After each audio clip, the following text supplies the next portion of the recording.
जो भी मनुष्य भगवत गीता की 18 बातों को अपनाकर अपने जीवन में उतारता है, वह सभी दुखों से, वासनाओं से, क्रोध से, ईर्ष्या से, लोभ से, मोह से, लालच आदि के बंधनों से मुक्त हो जाता है।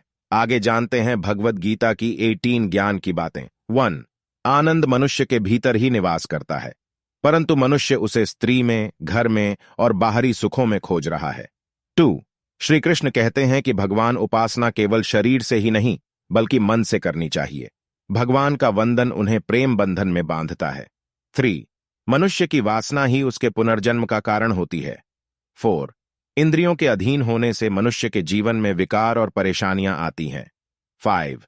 संयम यानी धैर्य, सदाचार, स्नेह और सेवा जैसे गुण सत्संग के बिना नहीं आते हैं।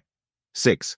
श्री कृष्ण कहते हैं कि मनुष्य को वस्त्र बदलने की आवश्यकता नहीं है, आवश्यकता हृदय परिवर्तन की है। 7. जवानी में जिसने ज्यादा पाप किए हैं उसे बुढ़ापे में नींद नहीं आती। 8. भगवान ने जिसे संपत्ति दी है उसे गाय अवश्य रखनी चाहिए। 9. जुआ, मदिरापान, परस्त्रीगमन, हिंसा, असत्य, मद, आसक्ति और निर्दयता, इन सब में कलयुग का वास है। 10. अधिकारी शिष्य को अच्छा गुरु अवश्य मिलता है। 11. श्री कृष्ण कहते हैं कि मनुष्य को अपने मन को बार बार समझाना चाहिए कि ईश्वर के सिवाय उसका कोई नहीं है, साथ ही यह विचार करना चाहिए कि उसका कोई नहीं है, साथ ही वह किसी का नहीं है। 12. भोग में क्षणिक, क्षण भर के लिए सुख है, साथ ही त्याग में स्थायी आनंद है। 13. श्री कृष्ण कहते हैं कि सत्संग ईश्वर की कृपा से मिलता है, परंतु कुसंगति में पड़िढ़ना मनुष्य के अपने ही हाथों में है। 14. लोभ और ममता पाप के माता पिता हैं, साथ ही लोभ पाप का बाप है। 15.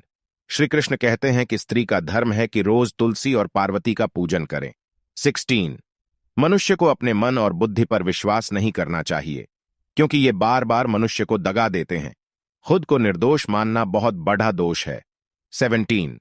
यदि पति पत्नी को पवित्र जीवन बिताएं तो भगवान पुत्र के रूप में उनके घर आने की इच्छा रखते हैं। 18. भगवान इन सभी कसौटियों पर कसकर, जांच परख कर ही मनुष्य को अपनाते हैं।